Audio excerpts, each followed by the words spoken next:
वज़ीर आज़म शहबाज शरीफ साहब लंदन में मौजूद हैं, अहम तैनाती के हवाले से मुशावरत हो रही है। ना सिर्फ इस पर मुशावरत हो रही है बल्कि इस बात पर ही मुशावरत हो रही है कि मुल्क में इलेक्शन कब होने हैं, किस तारीख को होने हैं, जो ज़ाहिर सेटअप आएगा केयर टेकर वो कौन होगा, किस तरह होगा। ये अहम तैनातियाँ, अहम मामलात पर मुशावरत की जा रही है और उन की किससे जा रही है? मियाँ नवाज शरीफ साहब से, जिस पर आज इमरान खान साहब ने बड़ी कड़ी तनकीद की है कि वो सज़ा याफ्ता हैं, मफरूर हैं, मुल्क से भागे हुए हैं, तो उनसे कैसे मुशावरत की जा सकती है? बात सिर्फ इतनी सी है कि उनके जो ट्रिप डिले हुआ है, एक तो उनकी अपनी नाअहली है जो केस हार रहे हैं इस वक्त डेली मेल में जो डेफिनेट का था, दूसरा इनसे डिसीजन ही नहीं लिया जा रहा अपने बड़े भाई से चीफ अवामी स्टाफ का अपॉइंटमेंट का।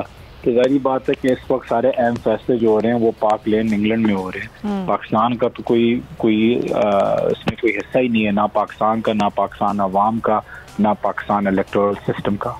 अच्छा, आप ज़रा आता तारा की बात कर लें। मुख्तलिफ कन्वेंशंस में उन्होंने धमकियाँ दी हैं PTI को, इमरान खान को, एक केस भी उन पर चल रहा था अदालत में, 7 दिन की मोहलत भी उनको मिल गई है। तो आपको लगता है सही है ये सारा मामला?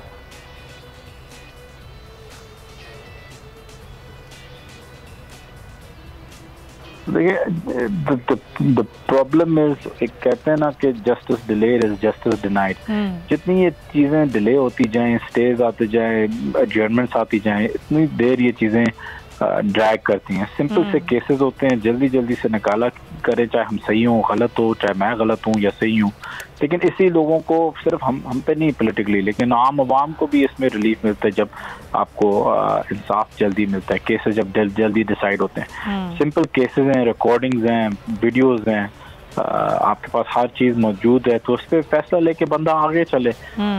इसमें कोई इतनी बड़ी बात नहीं होती कि हमें बार बार एडजर्नमेंट्स और स्टेज लेनी पड़ती हैं। और यही तो मसला है सारा। जो अगर हमारी गलती कोई है 3.5-4 साल हमारी हुकूमत में, वो यही थी कि हमें जुडिशल रिफॉर्म्स लेके आनी थी जहाँ जस्टिस एक बेहतर और तेज़ी से मिले, क्योंकि पाकिस्तान का सबसे बड़ा मसला ये है कोर्ट्स, कि कोर्ट्स बहुत देर लगाते हैं डिसीजंस में, स्टे ऑर्डर्स लेते हुए।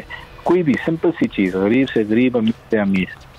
अच्छा, वज़ीर आज़म साहब लंदन में डेली मेल वाले मामले पर जुर्माना करवा बैठे हैं अपने आप पर, तो उसको आपने कैसे देखा कि वज़ीर आज़म हैं और लंदन में अपने इस केस पर जुर्माना हो गया उनके ऊपर? आई थिंक जाहिर बात है, देखिए यहाँ के कोर्ट्स में जैसे मैं आपको बोला कि आप छुप सकते हैं, स्टेज ले सकते हैं, जर्नल्स ले सकते हैं, और तरीके होते हैं मैनिपुलेट करने में।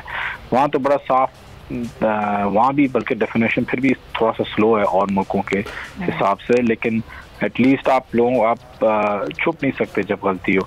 तो उन्होंने ना अपनी फाइलिंग और सही टाइम पे की, अपने रिप्लाई की, तो उस पर उनको लीगल कॉस्ट वगैरह आ गई। मज़ीद अगर केस आगे चले किसी तरीके से भी, तो और भी इनको डेफेमेशन के पैसे देने होंगे। बहुत शुक्रिया आपका। जुल्फ़िकार बुखारी साहब हमारे साथ मौजूद है, पाकिस्तान इंसाफ के रहनुमा। इन तमाम तर सूरत हाल पर गुफ्तगू उन्होंने की। अगर आपको ये वीडियो पसंद आई है तो सब्सक्राइब करें और बेल आइकन पर क्लिक करें। कप्तान का हकीकी आजादी मार्च, बोल न्यूज की खुसूसी कवरेज। ये एक फैमिली मार्च है। हकीकी आजादी मार्च जो है GG रोड पर रवां दवां है। बोलने की हक और सच की बात। इमरान खान के कंटेनर के करीब फायरिंग का वाकया पेश आया, फायरिंग से जख्मी, अस्पताल मुंतकिल।